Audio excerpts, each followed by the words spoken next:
আমি নবীজির পাগল, আমি মদিনার পাগল। জোরে বলেন, আমি নবীজির পাগল, আমি মদিনার পাগল। আমি নবীজির পাগল, আমি মদিনার পাগল। আমি নবীজির পাগল, আমি মদিনার পাগল। জোরে বলেন, আমি নবীজির পাগল, আমি মদিনার পাগল।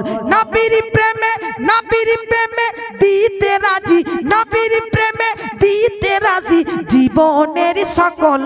আমি নবীজির পাগল, আমি নবীজির পাগল। মদিনারি ধুলো বালি, মদিনারি ধুলো বালি নয়নের কাজল। আমি মদিনার পাগল, আমি নবীজির পাগল। আমার মনে নবী নবী দুই চোখে মদিনার ছবি। আমার মনে নবী নবী দুই চোখে মদিনার ছবি। আমার মনে নবী নবী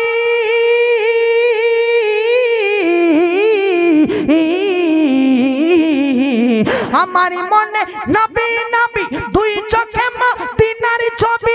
নবীর প্রেমে দিতে রাজি, নবীর প্রেমে দিতে রাজি, নবীর প্রেমে দিতে রাজি জীবনের সকল। আমি মদিনার পাগল, আমি নবীজির পাগল। আমি মদিনার পাগল, আমি নবীজির পাগল। আল্লাহ পাক বলতেছে, নবী আপনার ছেলে ইন্তেকাল করেছে, মেয়ে ইন্তেকাল করেছে, টেনশন নেওয়ার প্রয়োজন নাই। নবীজি পুরো জান্নাতটারই মালিক করে দিলাম। জোরে বলেন, কার মালিক করলাম? পুরো জান্নাতের মালিক করলাম। তাহলে নবীজি জান্নাতের মালিক কিনা? জান্নাত কত বড় মনে রাখবেন। মুআজ্জাজ সামাইনে কেরাম হযরতে মুআল্লিমুল মালাইকা জিবরাইল আলাইহিস সালাম তিনি মনে মনে চিন্তা করলেন, জানেন এই জিবরিল আমিনের ডানা হচ্ছে 600 খানা। কতখানা? একটা ডানা যদি এরকম করে দেয় তো পুরো আসমান আর জমিনকে ঢেকে নেবে। কথা বুঝতে পেরেছেন? একটা ডানা যদি এরকম করে নেয় পুরো আসমান এবং জমিনটাকে ঢেকে নেবে। জিবরিল আমিনকে জিজ্ঞাসা করা হলো, জিবরিল আমিন দুনিয়াতে কতবার তুমি একটু তাড়াহুড়ো করে এসেছো? তো ওটা তো বলতে যাচ্ছি না আমি, তবু বলতে চাই আপনাকে শুধু জানানোর জন্য। জিবরিল আমিন বলতেছে, দুনিয়াতে আমি চারবার খুব স্পিডে খুব দ্রুত বেগে এসেছি। কোন কোন বার? তো বলতেছে হযরত ইব্রাহিম নবী তার ছেলেকে কুরবানি করার জন্য যখন নিয়ে যায়, ছুরি, ধারালো ছুরি ছেলের গলায় চালাবে, ছুরি যায়নি। আমি লামাকাতে ছিলাম, লৌহ কালামের উপরে ছিলাম। আল্লাহ আমাকে বলল, যাও ইসমাইলের জায়গাতে দুম্বা দাও। আমি লামাকা থেকে জান্নাতে যাই, জান্নাত থেকে দুম্বা নিয়ে এসে 7, 6, পঞ্চম, চতুর্থ, তৃতীয়, দ্বিতীয়, প্রথম আসমানকে ভেদ করে দুনিয়াতে ছুরি চলেনি, মানে এতটুকু সময়ের মধ্যে দুম্বা নিয়ে এসে ইসমাইলকে ছুরিয়ে দুম্বা বসিয়ে দিয়েছি। ভাবুন, এক সেকেন্ডের মধ্যে, মিনিটও নয়, মুহূর্তের মধ্যে জিবরিল আমিন যদি লামাকা থেকে মাকানে আসতে পারে। নবী যখন মেরাজের কথা আসে যে নবীও কিছু মুহূর্তে দুনিয়া থেকে 7 আসমান ভেদ করে আবার আল্লাহকে দিদার করে আবার দুনিয়াতে একটা রাত্রের মধ্যে এসেছে, তখন ওয়াহাবিরা বলতেছে মানি না, পসিবল নয়, সম্ভব নয়, পাগলা। জিবরিল আমিনকে নবীর একজন উজির, মনে রাখবেন নবীর উজির, নবীর মন্ত্রী হচ্ছে 4টি, নবীর গার্ড, বেস্ট গার্ড, উৎকৃষ্ট গার্ড, উত্তম গার্ড, নবীর সবচাইতে বেস্ট গার্ড হচ্ছে 4টি, 2টি আসমানে, 2টি জমিনে। জমিনের মধ্যে আবু বকর এবং উমর, আসমানের মধ্যে জিবরিল ও মিকাইল। তো ভাবুন, নবীর চাকর, নবীর গোলাম, নবীর গার্ড জিবরিল আমিন যদি লামাকার উপর থেকে 7 আসমান ভেদ করে কিছুক্ষণে আসতে পারে, তো নবী তো আকা, নবী তো মালিক, নবী অবশ্যই আসমান পের করে যেতেও পারে, আবার আসতে পারে, সেকেন্ডও লাগবে না। জোরে বলেন, নবীর দ্বারাতে কি কোনো পসিবল? নবীর দ্বারা কি ইম্পসিবল? এটা নবীর দ্বারা কি অসম্ভব যাওয়া আসাটা কিছুক্ষণের মধ্যে? না, সম্ভব। জোরে বলেন। একটা কথা মনে রাখবেন, না বললে নয়, আপনারা বাইক চালান কি চালান? অনেকে চালান, যার যেটা বাইক আছে, হিরো হোক বা বুলেট হোক, যার যেটা RM5 হোক, যার যেটা আছে বাইক চালান। আমি এটা প্রায় জায়গাতে বলি, এটা দূরত্ব বোঝানোর জন্য আপনাদেরকেও বলতেছি। চাঁদে মানুষ যায় কি যায় না? গিয়েছে। তো চাঁদে যে যানবাহনের সাহায্যে গিয়েছে মানুষ, ওই যানবাহনটির নাম অ্যাপোলো 11। কি নাম? কি নাম? অ্যাপোলো 11। গতিবেগ কত জানেন? সেকেন্ডে 660 কিলোমিটার। কত? আপনার বাইক 1 ঘন্টা 100 কিলোমিটার পৌঁছতে পারবে না, পার করতে পারবে নাকি? কিন্তু এরোপ্লেন যার সাহায্যে মানুষ চাঁদে যায়, ওই অ্যাপোলো 11 সেকেন্ডে 660 কিলোমিটার রাস্তাকে পার করে দেয়, আর ঘন্টায় 39,000 কিলোমিটার। আচ্ছা বলুন তো, দুনিয়া বড় না বেশি চাঁদ বড়? তো সায়েন্স বিজ্ঞান তার আগেই কোরআন সাবিত করেছে যে দুনিয়া চাঁদ থেকে কয়েক গুণ বেশি বড়। কথা ঠিক কিনা? চাঁদ থেকে দুনিয়া কয়েক গুণ বড়। কিন্তু সূর্য বড় না পৃথিবী বড় না দুনিয়া বড়? মনে রাখবেন, পৃথিবী থেকে সূর্য 13 লক্ষ গুণ বড়। কত গুণ গো? সুবহানাল্লাহ বলেন না আপনারা? আল্লাহ 1 2 নয় 13 লক্ষ। এরকম 13 লক্ষ পৃথিবী হবে, তাহলে একটা সূর্যের মতন হবে। একজন ব্যক্তি বলতেছে, ভাই তাহলে সূর্যের মতন মুদায় আর কোনো জিনিস বড় নাই, 13 লক্ষ গুণ বড় পৃথিবী থেকে। আমি বললাম, পাগলা, একটা তারা আছে ব্যাটেল জুইস, আর একটা প্রক্সিমা সেন্ট্রাই, আলফা সেন্ট্রাই। এই তারাটি সূর্য থেকে 33 কোটি গুণ বড়। আপনি মনে করতেছেন ওই তারাটাই বোধহয় সবচেয়ে বড়। না, ওই তারা, যে তারাটি সূর্য থেকে 33 কোটি গুণ বড়, ওই রকম তারা 1000 2000 নয়, 500 বিলিয়নকে যদি একত্রিত করা হয় তো একটা গ্যালাক্সির মধ্যে পাক মেদ্রে ঢুকে যাবে। সুবহানাল্লাহ বলে। ভাই, বিজ্ঞান সায়েন্স বললো এটা হচ্ছে মহাকাশের ব্যাপার। বিজ্ঞান সায়েন্স বললো চাঁদে গিয়েছি, চল একবার তারাতে যাব। কোথায় যাব? বিজ্ঞান সায়েন্স বললো আকাশের সবচাইতে কাছের তারাতে যাবার চেষ্টা করি। বিজ্ঞান সায়েন্স বললো সবচাইতে কাছের তারাতে যদি ওই অ্যাপোলো 11, যার ঘন্টাতে গতিবেগ 39,000 কিলোমিটার, সেকেন্ডে 660 কিলোমিটার, ওই যানবাহনটার ওপর যদি চেপে আকাশের সবচাইতে কাছের তারাতে পৌঁছতে চাই তো টাইম লাগবে 1,15,000 বছর। জোরে বলেন, কত বছর? 1,15,000 বছর কাছের তারাতে। এবার ভাবুন বেরাদার, এই তারা তো দূরের কথা, এর চাইতে বড় তারা গ্যালাক্সি মিল্কি ওয়ে, সব কিছু কিন্তু প্রথম আসমানের নিচে। জোরে আমার আল্লাহ পাক বলতেছেন, নবীকে আমি 7 আসমান, তাহলে বোঝা যাচ্ছে 1,15,000 বছর মাত্র কাছের তারাতে। ওর চাইতে তো আরো বড় বড় তারা আছে, গ্যালাক্সি আছে। তাহলে বিজ্ঞান কি মানবে? আরে প্রথম আসমানের নিচের সবচাইতে কাছের তারাতে পৌঁছতে 1,15,000 বছর টাইম লাগছে। আর তোমরা বলতেছো যে তোমাদের নবী প্রথম 7 আসমান পেরিয়ে গেছে, আবার এসেছে। নো পসিবল, মানা যাবে না। আমি বলতে চাই, পাগলা বুকা, আল্লাহ যদি করায় তো মানা যাবে কি যাবে না? যাবে কি যাবে না? আল্লাহ যদি করিয়ে দেয় তাহলে অবশ্যই মানা যাবে। আল্লাহ যদি করায় নাবিকে তো করা যাবে কি যাবে না? ঘুমাচ্ছেন নাকি আপনারা? ঘুমাচ্ছেন? আপনাদের যদি চোখ বন্ধ করে দেন তাহলে আমি শেষ করবো। হুজুর চোখ বন্ধ করলে শেষ করবো না, কিন্তু আপনারা করলে শেষ করবো। হাত উঠিয়ে বলুন সুবহানাল্লাহ। এই দিককার লোকরা লেখছে সুবহানাল্লাহ, হাত উঠিয়ে সময় বলেন সুবহানাল্লাহ। আব্বাজি মুআজ্জাজ সামাইনে কেরাম, বাবাজি মুসলমান মুআজ্জাজ সামাইনে কেরাম, আল্লাহ যদি করায় তাহলে লক্ষ কোটি কোটি কোটি কোটি কোটি মাইলের রাস্তাকে নবীকে দ্বারাতে আল্লাহ পাক নবীকে 1 মুহূর্তে 1 সেকেন্ডে ভ্রমণ করাতে পারে কি পারে না? আচ্ছা বলেন তো, চাঁদকে দুখণ্ডিত করা অসম্ভব না সম্ভব? আমাদের দ্বারাতে অসম্ভব না? কিন্তু আপনারা পড়েছেন কি পড়েছেন না হাদিসে যে নবী নিজের হাত দ্বারাতে আঙ্গুলের ইশারাতে চাঁদকে দ্বিখণ্ডিত করেছে। তাহলে পাগলা, এটা কি করে নবীর দ্বারাতে সম্ভব হলো? বলতে এটা সম্ভব, মেনে নিলাম। আচ্ছা বলেন তো, এখন তো রাত হয়েছে, আর মানে সূর্য ডুবেছে, এই মুহূর্তে কি আপনার বাপেরও দম আছে কি সূর্যকে আবার দ্বিতীয়বার উঠানো? আছে? কিন্তু নবীজি সাল্লাল্লাহু তাআলা আলাইহি ওয়াসাল্লাম হযরতে আলীর ব্যাপারে যে ঘটনাটা শুনেছেন, আসরের নামাজ কাজা, যার জন্য নবী সূর্যকে দ্বিতীয়বার উদিত করায়। হযরতে আলীকে নবী বলতেছে, আলী জলদি জলদি তাড়াতাড়ি নামাজ পড়িও না, কাল পর্যন্ত এতদিন পর্যন্ত জলদি জলদি নামাজ পড়তে কেন? সূর্য ডুবে যাবে, টাইম শেষ হয়ে যাবে। ওরে পাগলা বুকা পোকা, ওরে আলী, কাল পর্যন্ত আল্লাহর ইশারাতে আজকে সূর্য উঠতো আর মানুষ অপেক্ষা সূর্যর করতো যে কখন ডুবে যাবে। কিন্তু ও আলী, আজকে মুস্তাফার ইশারায় উঠেছে। আর আলী নামাজে জলদি করো না, কাল পর্যন্ত তুমি সূর্যকে দেখেছিলে যে কখন ডুববে, আজ সূর্য তোমাকে দেখবে যে তোমার নামাজ কখন শেষ হবে।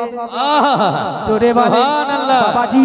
নবীজি সাল্লাল্লাহু তাআলা আলাইহি ওয়াসাল্লামের জন্য সূর্য উদিত করা অসম্ভব আমাদের দ্বারাতে, কিন্তু নবীর দ্বারাতে পসিবল হয়ে গেছে।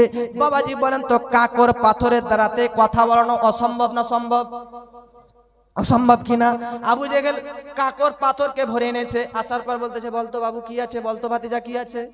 আমার নবীকে বলতেছে, আরে আমি বলবো কি যে ভিতরে কি আছে? না, ভিতরে যে আছে সে বলবে আমি কে। আমি যদি বলি দি ভিতরে কি আছে, এর চাইতে গুরুত্বপূর্ণ ব্যাপার যে ভিতরে যে আছে সেই আমার সাক্ষ্য দিয়ে দিবে যে আমি কে, আমার ঠিকানা দিয়ে দিবে। তাহলে এখানে দুইটি মুজিজা, কয়টি? আপনি এখানে মুঠি বন্ধ করে আছেন, হতে পারে কাকর আছে, না হতে পারে নাই, নাকি? তার মানে নবী বলতেছে যে হাতের মুঠোয় যেটা আছে উই বলতে পারে যে আমি কে। তার মানে আগে থেকে নবী উত্তর দিয়ে দিচ্ছে যে তোমার ফাঁকা হাত নাই, কিছু আছে। জোরে বলেন। এটা এক নম্বর মুজিজা। আর দ্বিতীয় নম্বর মুজিজা আল্লাহ পাক নবী বলতেছে হাতের মধ্যে যেটা আছে সেটাই বলবে। আবু জেহেল বলতেছে সহজ প্রশ্ন করেছিলাম, সহজ প্রশ্ন কি আছে? নবী তো প্রশ্নকে হার্ড করে দিল যে যে আছে সে বলে দিবে। জোরে বলেন। তাহলে প্রশ্ন সহজ জিনিসকে নবী সহজ থেকে হার্ড করে দিয়েছেন। সে নবীর দ্বারাতে কি বেরাদার কাকর পাথরের দ্বারাতে কালমা আজকে কথা বলানো কি অসম্ভব? না না না, সম্ভব, অবশ্যই সম্ভব। আচ্ছা বলেন তো বেরাদার, গাছকে ইশারা করে ডেকে নেওয়া অসম্ভব না সম্ভব আপনার আমার দ্বারা? অসম্ভব। একদিন কিছুদিন হলো মাঠে একটা জাংঘাটি চিনেন? আমার বাড়ি তো পাহাড়ি, তো ওই এড়াঙের পাশে নদীগুলো চিনেন কিনা? একটা গাছ কাটতে গেলাম, আমার একজন বন্ধু আছে ভাইপু, ও গিয়েছে ওদেরই গাছ, কাটতেই পারলাম না। কতক্ষণ, এই তো হাতে কখনো ছুটাছুটির কাজ করিনি, হেপসি গেলাম বুঝলেন, আর পারলাম না। নিয়ে আয় কাটারকে দেখে নিয়ে আয়, মেশিন নিয়ে আয়, রাখ। 1 ঘন্টা 2 ঘন্টা ওয়েট করে মেশিন এসে ভাঁ করে কেটে দিয়ে পারলো। বাবাজি মুসলমান, তাহলে গাছকে ইশারাতে ডাকা তো দূরের কথা, কাটতেই তোকে পারিয়ে না কোটল মেরে। আব্বাজি কিন্তু আমার নবীজি সাল্লাল্লাহু আলাইহি ওয়াসাল্লাম রাস্তাঘাটে যদি প্রসব করতেন, পায়খানা করতেন, তাহলে আপনার বাথরুমের চতুর্দিকে দেওয়াল আছে কিনা? আমার নবীজি রাস্তা দিয়ে যেতেন। এখনকার যুবকরা তো রাস্তায় যেতে যেতে বাইকে পেশাব লাগেছে, নামার পর ধর ধর ধর ধর। আর নবীজি সাল্লাল্লাহু তাআলা আলাইহি ওয়াসাল্লাম যখন প্রসব পায়খানা করার জন্য কোনো জায়গা বাছাই করতেন, আর ওই জায়গাতে যদি কোনো সাতার না থাকতেন, ঘেরা না থাকতো, নবীজি হাতের ইশারা করে গাছকে ডাকতেন, গাছ এসে নবীকে গাড় দিত। বলেন, তাহলে আবার যেমন কাজ কমপ্লিট তেমনি আবার ইশারা করতেন, আবার নবীর ইশারাতে চলে যেত। বাবাজি গাছকে ইশারায় ডাকা, সূর্যকে উদিত করা, কাকর পাথরকে কালমা পাঠ করা, চন্দ্রকে দ্বিখণ্ডিত করা অসম্ভব, ইম্পসিবল আমার দ্বারাতে। যেমন এগুলো নবীর দ্বারাতে পসিবল হয়ে গেছে, সম্ভব হয়ে গেছে, ক্লিয়ারলি আমরা মেনে নিয়েছি। যেমন মেরাজের রাত্রিতেও মুহূর্তের মধ্যে আল্লাহ নবীকে ভ্রমণ করিয়েছি, এটা আরো বেশি ক্লিয়ারলি মেনে নিয়েছি। জোরে বলেন। আব্বাজি মুসলমান, আরেকটা আপনাদেরকে উদাহরণ দিই, তাহলে আপনারা একটু বেশি বুঝতে পারবেন। কার কার বাড়িতে দেওয়াল ঘড়ি আছে? আছে কিনা? দেওয়াল ঘড়ি আছে? এখন বাজছে কটা আপনাদেরকে জানিয়ে দিই, আর একটা উদাহরণ দিই। 10টা বাজছে। কটা? মানে আরো 1 ঘন্টা। আমাকে কমিটি বলেছে 11টার সময় শেষ। আপনাদের কোনো প্রবলেম হবে? হ্যাঁ হবে? শুনতে ভালো লাগছে কিনা? ভালো লাগছে? আর হাত উঠিয়ে বলেন সুবহানাল্লাহ। আর মহাব্বতে বলেন সুবহানাল্লাহ। আর হাত উঠিয়ে বলেন সুবহানাল্লাহ। আর হাত উঠিয়ে বলেন সুবহানাল্লাহ। একটা মজার সহিত বাংলা গজল বলবো কি না উর্দু বলবো? বলে উর্দু না বাংলা? হ্যাঁ আচ্ছা, বাংলাওয়ালা একবার হাত তুলেন দেখি, কে কে বাংলা শুনতে চান? সবাই বাংলা শুনতে চান? বলুন। ঝরে ঝরে ঝড় রহমত ঝরে সুবেহে সাদিকের ভোরে, ঝরে ঝরে ঝড় রহমত ঝরে সুবেহে সাদিকের ভোরে, বলছে উড়ে কবুতর এলো খোদার পয়গম্বর মা আমিনারি ঘরে ঝড় ঝড়ে ঝড় রহমত ঝড়ে সুবেগে সাদিকের ভোরে বলছে উড়ে কবুতর এলো খোদার পয়গম্বর মা আমিনারি কোলে আর জারি চেহারাতে নূরের ঝলক মারে জারি চেহারাতে নূরের ঝলক মারে হাসিলে যেন মুক্তা ঝরে জারি চেহারাতে নূরের ফোকাস মারে নূরের ঝলক মারে হাসিলে যেন মুক্তা ঝরে হাসিলে যেন মুক্তা ঝরে তাই বলছে নবীর দাদা কি রূপ দিল মোর খোদা বলছে নবীর দাদা কি রূপ দিল মোর খোদা যে দেখে হয় সে ফিদা ঝড় ঝড় ঝড় রহমত ঝরে সুবেগে সাদিকের ভোরে বলছে উড়ে কবুতর এলো খোদার পয়গম্বর মা আমিনারি ঘরে জোরে বলেন আর মহব্বতে বলেন আরে করবে না কেউ দেখো বান্দাদের রাজা জোরে বলেন আর হবে না আর করবে না কেউ এলো দেখো নবীদের রাজা এলো দেখো বান্দাদের রাজা তাই বলছে কালো কাবা মারহাবা মারিহাবা বলছে না আরে বলছে কালো কাবা আরে বলছে কালো কাবা আরে বলছে কালো কাবা মারহাবা মারহাবা পেয়েছি তোমার কারণে মর্যাদা ঝড় ঝড় ঝড় নূর যে খোদার ঝড় ঝড় ঝড় রহমত ঝরে সুবেগে সাদিকের ভোরে বলছে উড়ে কবুতর এলো খোদার পয়গম্বর মা আমিনারি ঘরে জোরে বলেন তাহলে বাবাজি বলতেছিলাম কার কার বাড়িতে দেওয়াল ঘড়ি আছে আছে কিনা প্রায় বাড়িতে আছে এখন বাজছে 10টা 10 10টা 10 আপনার ঘন্টার কাটা মিনিটের কাটা সেকেন্ডের কাটা থেমে গেছে স্টপ আপনি পুরো ঘড়িটা চেক করে দেখলেন সব ঘড়িটাই ঠিক আছে রে বাবা ঠিক একটা জিনিস নাই হচ্ছে সেটা ব্যাটারি শেষ হয়ে গেছে 100 বছর পর্যন্ত যদি ব্যাটারি না ভরেন তাহলে 10টা 10 থেকে কি 10টা 11 হবে হবে 100 বছর পর যদি ওই ঘড়িতে ব্যাটারি ভরেন তো কোথা থেকে শুরু হবে ওই 10টা 10 থেকে 100 বছর পর্যন্ত ব্যাটারি না ভরলে 10টা 10 এ থেমে গেল 100 বছর পর যদি ভরেন ওখান থেকে আবার স্টার্ট হবে আমি ভাবলাম ভাই ব্যাপারটা কি ভাই ব্যাটারির মধ্যে পাওয়ার কেন এত সে থাকলো তো পুরো ঘড়িটা চললো সে অকেজো তো পুরো ঘড়িটাই আজকে বেকার ব্যাপারটা কি তো বলতেছে হুজুর আপনার শরীর নাক চোখ কান মুখ সব চলতেছে এর মানে আপনার ভিতরে জান আছে ঘড়িটার সব কিছু চলবে তখন যখন ঘড়ির জান থাকবে ঘড়ির জান ঘড়ির প্রাণ যেমন আপনার জান আপনার প্রাণ রূহ তেমন ঘড়ির জান ঘড়ির প্রাণ হচ্ছে ব্যাটারি জান যদি না থাকে তাহলে ঘড়ি চলবে না প্রাণ যদি না থাকে তাহলে দেহ চলবে না শরীর নড়ছে দেহ চলছে চোখ নড়তেছে কথা বলতেছি আজকে কর্ণ দ্বারা শ্রবণ করতেছি আর মানে জান আছে না মরে গেছে জান আছে ব্যাটারি চলতেছে আর মানে আজকে জান আছে না নেই আছে তো যেমন ঘড়ির ভিতরে ব্যাটারি বা জান থাকলে ঘড়ি চলবে আর না থাকলে ঘড়ি চলবে না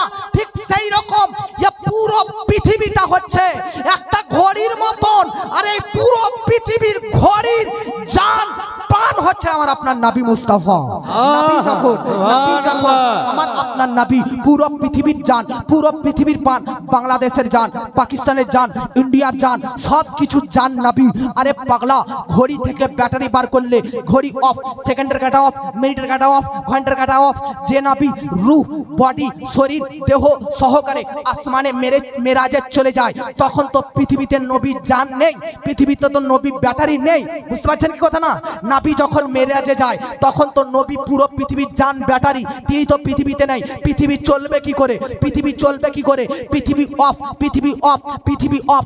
নবী প্রথম আসমানে চলে গিয়েছেন, নবী দ্বিতীয় আসমান, নবী তৃতীয়, এদিকে পৃথিবী অফ।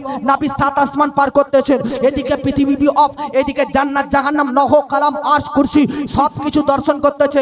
পৃথিবী অফ, আল্লাহর সঙ্গে ডাইরেক্টলি ফেস টু ফেস কথা বকতন করার পর নবীর আবার ব্যাক সপ্তম ষষ্ঠম পঞ্চম চতুর্থ তৃতীয় দ্বিতীয় প্রথম জমিনে আসতেছেন, তখন পৃথিবী চলতে লেগেছে। কেন? কারণ পৃথিবীর জান, পৃথিবীর প্রাণ, পৃথিবীর রূহ নবী ফেরত চলে এসেছে। এই জন্য বেরেলির ইমাম আলা হযরত আজিমুল বরকাত মুজাদ্দিদিন মিল্লাত কানজুল কারামাত জাবালুল ইস্তেকামাত শাইখুল ইসলাম ও মুসলিমিন আয়াতুম মিন আয়াতিল্লাহ মুজিজাতুম মিন রাসূলিল্লাহ কারামাতে গৌসে আজম আশিকে নবী ওলিয়ে কামিল ফাকিয়ে ইসলাম ইসলামিক চিন্তাবিদ দার্শনিক বৈজ্ঞানিক হিজরি 1400 শতাব্দীর শ্রেষ্ঠ মুজাদ্দিদ বিশ্ববরণ্য লেখক সুন্নি জগতের সম্পদ হামিয়ে সুন্নাত মাহিয়ে শিরক বেদাত ভ্রান্ত মতভেদের খণ্ডনকারী মহা সংস্করণ জ্ঞানের এনসাইক্লোপিডিয়া আল কারি আল আলিম আল ফাজিল আল মুফতি আল মুহাদ্দিস আল মুহাক্কিক আল মুতাক্কিক আল মুনাজির আল মুসান্নিফ আশা ইমাম আহমদ রাজা খাঁ ফাজিলে বেরেলভী আলাইহি रहमा पर रिजवान लिखते थे वो जो ना थे तो कुछ ना था, वो जो ना हो तो कुछ ना हो, जान है वो जहां की, जान है तो जहान है। सुभान नारे तकबीर, नारे तकबीर, नारे रिसाला, मसला के आला हजरत, मसला के आला हजरत, नारे तकबीर। प्रेम मोहब्बत ভালোবাসা इश्क सीखेছি तो आला हजरत बेरेलवी থেকে শিখেছি। जी जी इश्क सीखना है तो बेरेलवी को फॉलो करो, इश्क देखना हो तो बेरेली वालों को फॉलो करो, इश्क अगर देखना चाहते हो तो इमाम अहमद रजा को फॉलो करो। इमाम अहमद रजा हमें गद्दार रसूल की आज के एजुकेशन नहीं दिया, बल्कि इश्क मुस्तफा का सिक्का, इश्क मुस्तफा का मोहब्बत हमें सिखाया। जरे बोले আর একটা এখানে উদাহরণ দিই, ঘড়ি চলতেছে আমিও চলতেছি, জান আছে কি নেই, আছে কি নাই? পাগলা রে বুকারে 2024 থেকে 2025 আসলো, জামানাও চলতেছে, পৃথিবীও চলতেছে, সকাল থেকে সন্ধ্যা হলো, আজকে 4 তারিখ থেকে 5 তারিখ হলো, 6 তারিখ যাচ্ছে, সিস্টেম দুনিয়া চলতেছে, সূর্য উঠতেছে, চন্দ্র ঝলমল করতেছে, আকাশে তারা মিটমিট করতেছে, পশু পাখি কক কক করে চিল্লাচ্ছে, আজকে যেরকম মানুষ ঘোরাফেরা করতেছে। তো ঘড়ির কাঁটা চললে প্রমাণ হয় ব্যাটারি জীবিত আছে, শরীরের হাত নাড়া করছে, মানে বডির মধ্যে রূহ জান প্রাণ জীবিত আছে। পাগলা শরীর চললে রূহ জীবিত হওয়া যেমন প্রমাণ হয়, তেমন পৃথিবী চলতেছে, নবী মদিনাতে জীবিত আছেন, এটাও প্রমাণ হয়। সুবহানাল্লাহ সুবহানাল্লাহ। আজিমুল বরকত বলতেছে তু জিন্দা হে বল্লা, তু জিন্দা হে বল্লা, মেরে চশমে আলম সে ছুপ জানে ওয়ালে। জোরে বলেন। বলতেছিলাম জান্নাত কত বড়, নাকি কতদূর চলে এসেছিলাম না, জান্নাত কত বড়। জিবরিল আমিন মনে মনে চিন্তা করলো, আমি জান্নাতের শেষ স্থান পর্যন্ত পড়ব। পিরানপাড়ার একটা বা নলহাটির একটা শেষ প্রান্ত আছে কিনা আব্বাজি আমার মুআজ্জাজ সামাইনে কেরাম, এই নলহাটির একটা শেষ স্থান আছে, বীরভূম ডিস্ট্রিক্টের একটা শেষ স্থান আছে, জান্নাতের একটা শেষ স্থান পৌঁছাবো। 600 খানা ডানা নিয়ে জিবরিল আমিন, ও দ্রুত বেগ মনে রাখলেন কিনা, কত স্পিডে যায়, কত বড় ডানা, কেমন কি, ওখান থেকে নিয়ে তো মেরাজ এত কি চলে এলো। আব্বাজি মুআজ্জাজ সামাইনে কেরাম, হযরতে জিবরিল আমিন একদিন জান্নাতের এক সাইড থেকে উঠতে উঠতে চললেন, যেতে যেতে যেতে যেতে আপনি যদি বেরাদান মিল্লাত ইসলামিয়া বাইক নিয়ে যাচ্ছেন, বাইকে যেতে যেতে এখান থেকে সিউড়ি পর্যন্ত পৌঁছেছেন, একটা তো অলসতা আছে, হাবসানি আছে, ক্লান্ত আছে, আছে কি নাই? হযরতে জিবরিল আমিন জান্নাতের শেষ স্থান পৌঁছানোর জন্য তিনিও উঠতেছেন, উঠতে উঠতে উঠতে ক্লান্ত হয়ে গেছেন, হাবসানি হয়ে গেছেন, ক্লান্ত হয়ে তিনি বসে গিয়েছেন। আর ওখানে দেখছে একটা খুঁটি আছে, পিলার, গেটের একটা পিলার। জিবরিল আমিন বহু ক্লান্ত, এত 600 খানা ডানা নিয়ে উঠতে উঠতে উঠতে ওনার তো আর মনে করলেন না যে এখান থেকে সিউড়ি যেতে 2 ঘন্টা লাগবে, নাকি? ওনার স্পিড, ওনার ব্যাপার বোঝা যায় না, বর্ণনা করে যাবে না। এত দূর যাওয়ার পর জিবরিল আমিন ক্লান্ত একটা খুঁটির নিচে বসে গেছে, আল্লাহকে বলছে আল্লাহ আর কত দূর? আল্লাহ পাক বলছে জিবরিল এখন পর্যন্ত তুমি একটা খুঁটি আলছো, এখনো এরকম 70,000 পিস খুঁটি আছে। সুবহানাল্লাহ।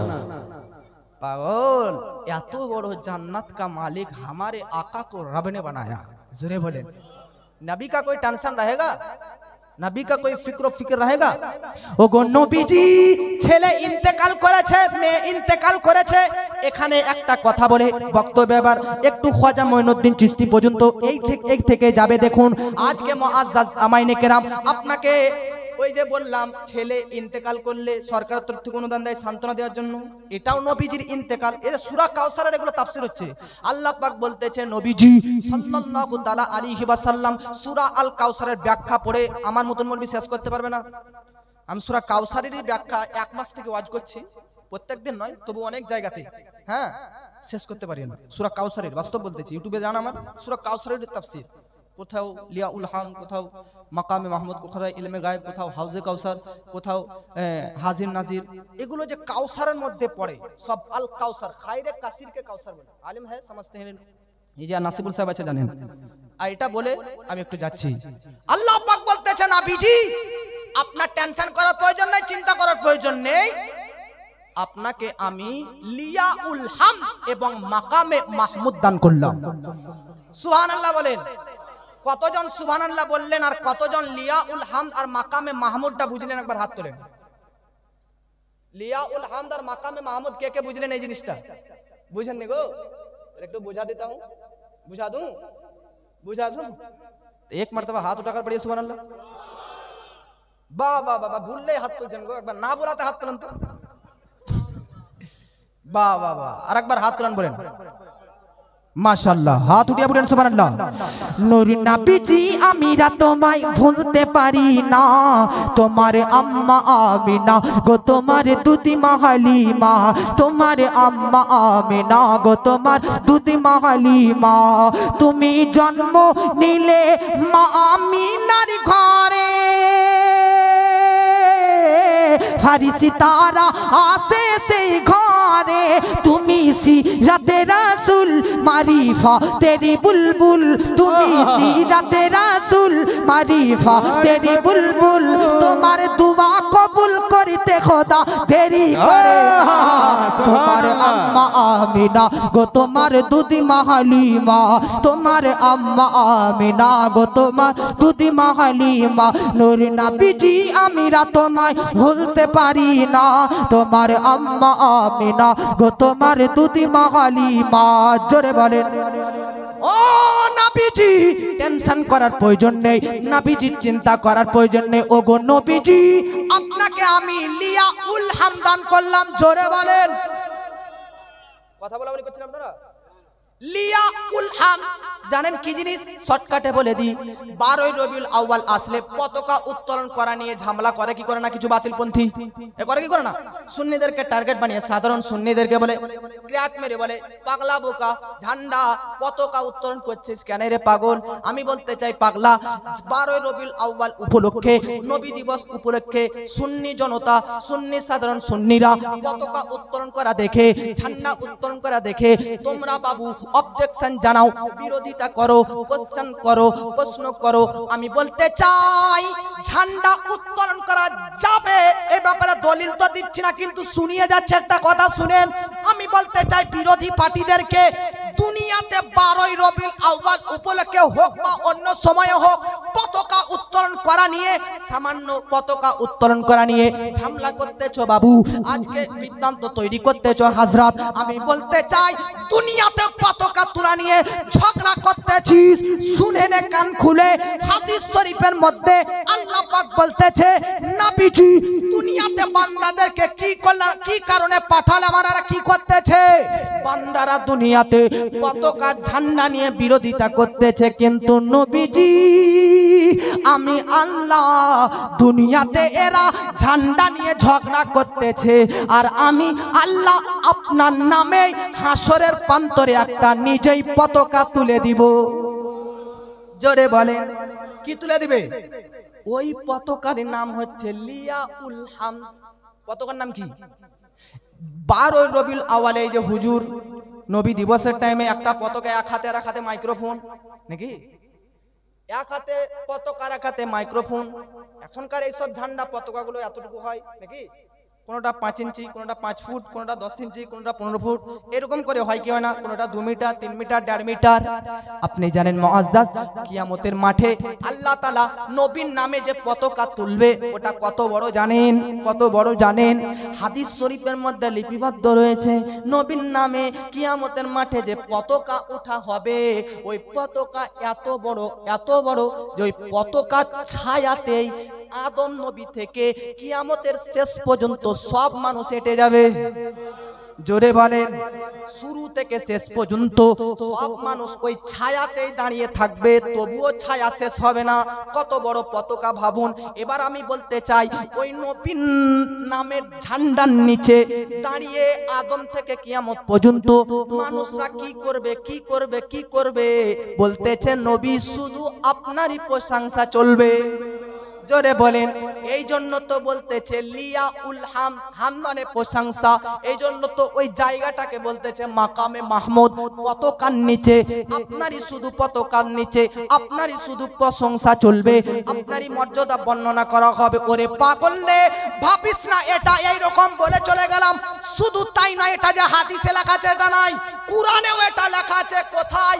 আল্লাহ পাক বলতেছে আসা আইয়াবাসাকা রব্বুকা মাকামাম মাহমুদা। জোরে বলো। ওগো নবীজি, আমি আপনাকে মাকামে মাহমুদ দান করব। তাই ওই হাসরের প্রান্তরে নবীজি দুনিয়াতে ছেলে ইন্তেকাল করা নিয়ে টেনশন করতে হবে না। আমি আমার মাল নিয়ে আমি আমার মাল নিয়ে এসেছি, তুমি শুধু সবুর ধৈর্য ধারণ করো, টেনশন করার প্রয়োজন নয়। এ সব কিছুই তো তোমাকে দান করলাম, দুনিয়াতেও দান করলাম, হাসরের ময়দানেও দান করলাম।